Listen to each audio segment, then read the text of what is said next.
Hey cats, what's happening? Got the Hemi tucked away over there for the winter, and I want to talk to you about winterizing your trailer. When should you do it? How should you go about it? Here in Northeast Ohio, the temperatures are probably in the upper 20s right now.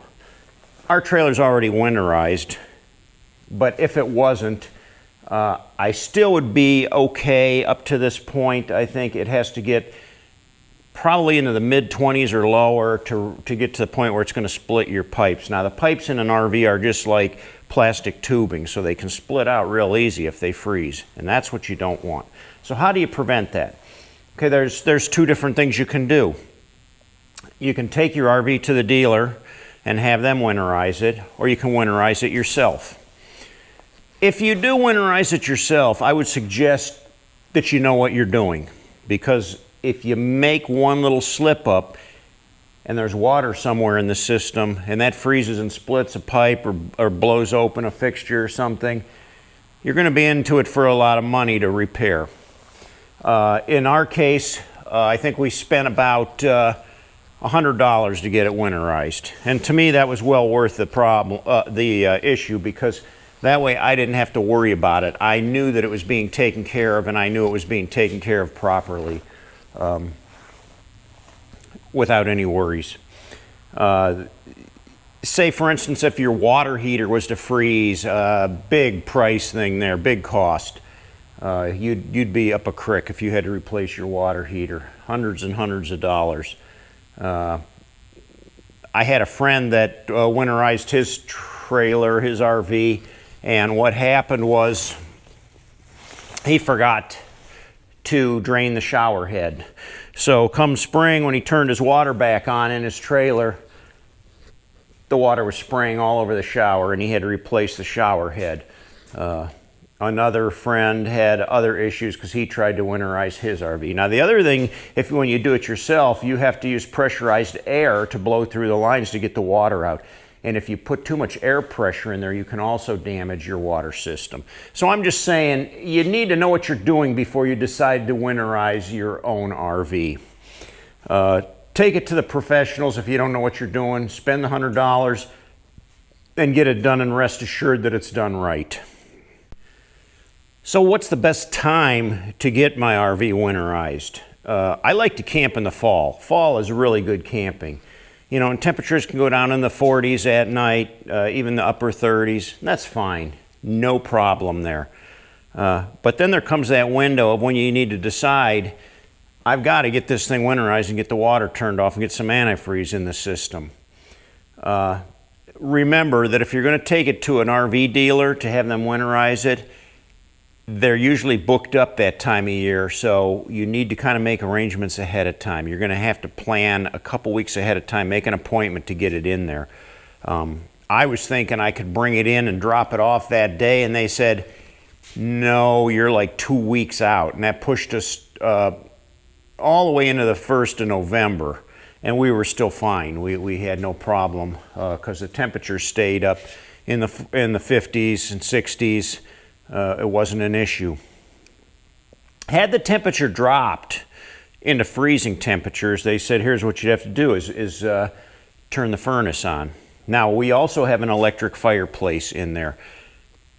We couldn't do that to use that to protect the pipes, and I'll tell you why. The heating ducts that would protect the pipes from freezing in the floor of the RV. That's most of your plumbing is going to run through the floor. The heating ducts run through the floor, and those heating ducts are operated by the propane furnace. So you're going to have to use propane to heat the trailer. You're going to have to use your furnace. If you were just to use the electric fireplace, it would heat the trailer up, but it wouldn't heat the floor up. That insulated floor would still stay cold, and there's a potential that your tubing could freeze and crack. So if you're in a potential spot where it's going to freeze, turn the furnace on, run it at about 40, 50 degrees in that ballpark, and you should be okay. In fact, you can go down far below freezing as long as you run your furnace and keep that furnace going at a low temperature in there until you can get it winterized.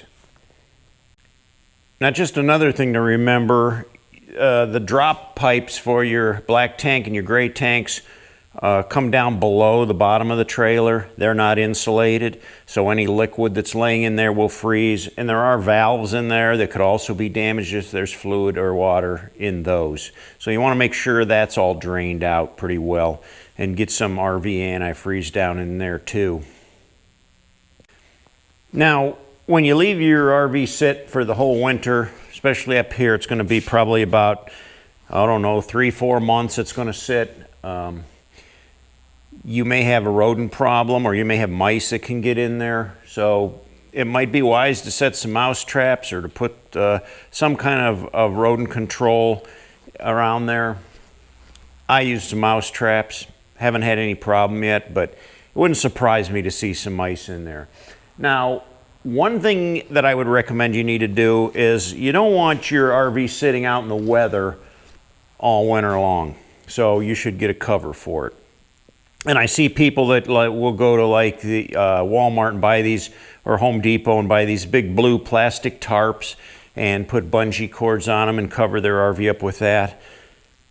The problem with that is that those plastic tarps do not breathe. So condensation is going to build up underneath those tarps and keep moisture, and that's what you don't want. That moisture can damage your RV. We spent a little bit of extra money, and we got an RV cover. Let's see, I got this big box here, and this is what we bought.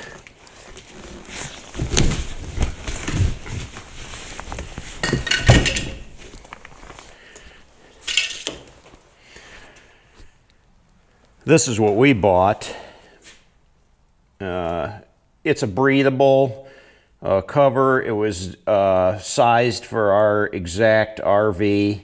So when you order these, you let them know, what your model is and everything, and they come specifically for that. And this particular cover would probably fit any RV that was in the same length as ours. And there's adjustable straps at the front and the back. It ties underneath the bottom, and it also comes with the wheel covers. So it was a nice package, and I'm saying it was well worth the price we paid for it, definitely. So it breathes. It doesn't let moisture stay underneath there. The wind and the rain are the rain sheets right off of it, and a little bit of wind on there keeps the moisture out and keeps it dry on there. It's protected from the UV rays. So when we peel that thing off in the spring, it should look like brand new again. Well, cats, it's going to be a long, cold winter. I'm not looking forward to it. I hate it. I had to put the scooter away for the winter. I had to put the Hemi away for the winter. So now we got to find other things to amuse us. So in the meantime, we'll be around. Stay tuned. If you haven't subscribed yet, do so. Like our videos. Share them with other people. We love to entertain. Till next time, cats. Let's saddle up. Well, can't do that. No saddling up right now. Let's go in the house and get warm.